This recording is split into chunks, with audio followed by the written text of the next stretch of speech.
Өкпенің қабынуына қойдың сорпасы ем екен. Сорпаға қара бұрыш салып, құрт езіп ішіп, әл жинауға болады. Атам қазақ бекер айтпайды екен. Басқа 4 түлікке қарағанда қойдың етінде А1, Б12, Б1 дәрумендері мол. Қой етінің құрамында кальций мен фосфор көп болады. Балаға құйрық май жағуды қойдық. Қой етін жемей сиырға көштік. Ертегі эпос жырларды алайықшы. Баяғыда бай болыпты, мыңғырған қой мен табын жылқысы бопты деп басталмай ма? Сиыр туралы айтпайды. Соғымға қыста жылқы сойып, жазда жандық деп қой етін жегені бекерден бекер емес. Жылқы еті дәруменге бай, бойды қыздырады, адам тоңбайды. Қой етінде де қызу бар, бойдағы салқынды шығарады.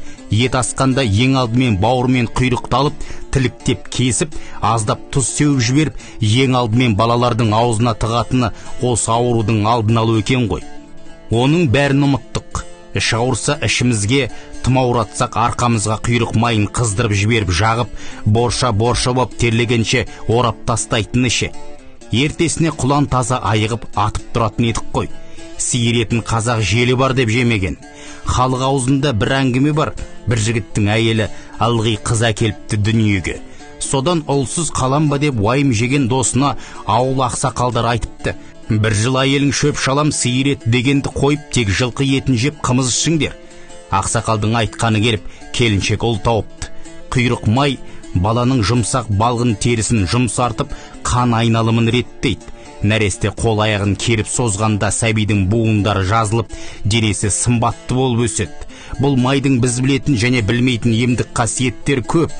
Атап айтсақ, құйрық маймен бөбектің денесін сылағанда, бұл олардың дені сау, қуатты болып өсуіне ықпал еткен. Сондай-ақ тұмау тимейді. Сондықтан бұрындар нәрестенің аузына құйрық май салған. Бойдағы жел құздың бәрін шығарып, әл беретін жылқы мен қойдың еті мен сорпасына жетері жоқ.